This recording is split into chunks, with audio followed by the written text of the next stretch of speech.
તમારી પાસેથી ઉઘરાવીને લીધેલા રૂપિયા ખૂબ ભરોસા સાથે અમે ટેક્સ આપીએ છીએ। આ દેશનો મિડલ ક્લાસ અથવા કોઈ પણ વ્યક્તિ, ગરીબમાં ગરીબ માણસ પાર્લેજીનું 5 રૂપિયાનું બિસ્કિટ ખરીદે છે તોય ટેક્સ આપે છે।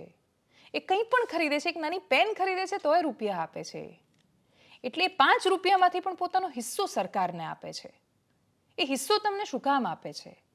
લાખો કરોડ રૂપિયા સરકાર તમને આ દેશનો નાગરિક કેમ આપી રહ્યો છે?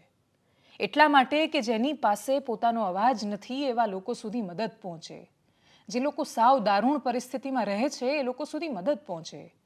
જે આદિવાસી સમુદાય, તમે એ લોકોનું જીવન જઈને જુઓ, એ દલિતોનું તમે જીવન જઈને જુઓ, એ કેવું જીવન જીવી રહ્યા છે। એમને જે મદદ માટે પહોંચવા જોઈએ, એમના હકના રૂપિયા તમે અમદાવાદ, વડોદરા, મહેસાણા, સુરત આ બધાની પ્રાઇવેટ યુનિવર્સિટીના સંચાલકોને આપી રહ્યા છો અને એ લોકો ડકાર નથી લેતા ને ખાઈ જાય છે એ રૂપિયા।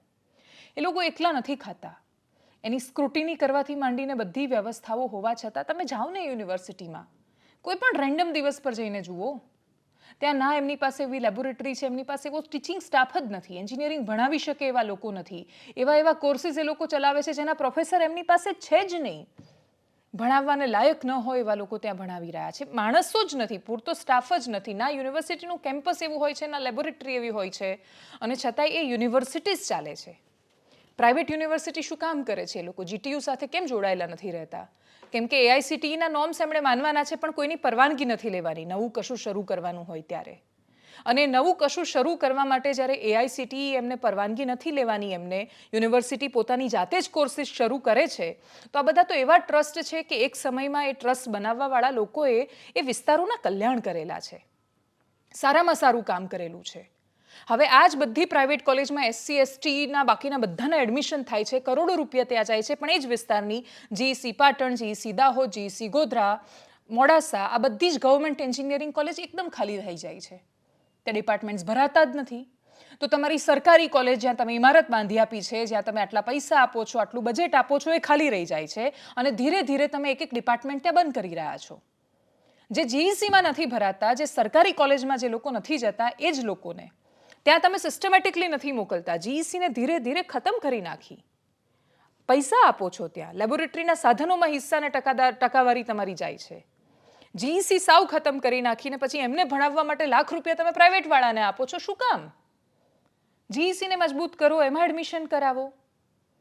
કમનસીબે સારું એન્જિનિયરિંગ કરવું હોય તો ગુજરાતમાં કેટલી એવી સેલ્ફ ફાઇનાન્સ કોલેજ જેના પર ભરોસો કરીને જ પોતાના બાળકને મૂકી શકાય, જવાબ આંગળીના વેઢે 5 પરે નથી પહોંચતો। સેલ્ફ ફાઇનાન્સ કોલેજમાં ટકવા જ નથી દીધી આપણે।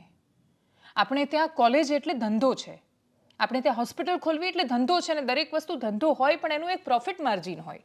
એટલે પેલો જમવાનું બનાવવાવાળો, પાણીપુરીવાળો એ 100% પ્રોફિટ માર્જિન પર રોકાઈ જાય છે, બધું જ નથી ખાઈ જતા। એટલે બધું જ ખાઈ જવાની ભૂખ જે પેદા કરી છે આપણે, એ આપણે ધીરે ધીરે નાગરિકોની દિશામાં વાળી રહ્યા છીએ। ખૂબ વિસ્તારથી આના પર, જ્યાં સુધી બધું જ આ નગ્ન સત્ય છે, બધાને ખબર છે, આખી દુનિયાને ખબર છે, પણ તોય સરકાર એવું કહે છે કે તમે તો હવામાં વાતો કરી રહ્યા છો, તમારી પાસે ક્યાં કોઈ પ્રૂફ છે? જે પ્રૂફ આપવાની જવાબદારી નૈતિક રીતે કોઈ પત્રકારની નથી હોતી।